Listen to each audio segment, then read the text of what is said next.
पञ्चदशवर्णरूपं कञ्चन काञ्चीविहारधौरेयम् पञ्चशरीयं शम्भोः वञ्चनवैदग्ध्यमूलमवलम्बे।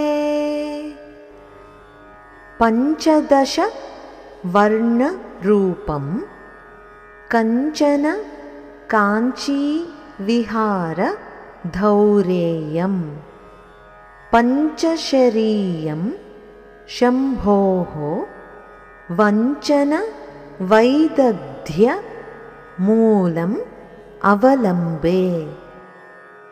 15 అక్షరాల పంచదశి మంత్రస్వరూపమై పంచబాణములను చేతధరించి ఈశ్వరుని మైమరిపింపచేసి తన వశము చేసుకుని కాంచీపురములో విహరిస్తున్న అమ్మ కామాక్షీదేవిని నేను ఆశ్రయిస్తున్నాను. ఇప్పుడు మరొకసారి శ్లోకాన్ని చదువుకుందాం.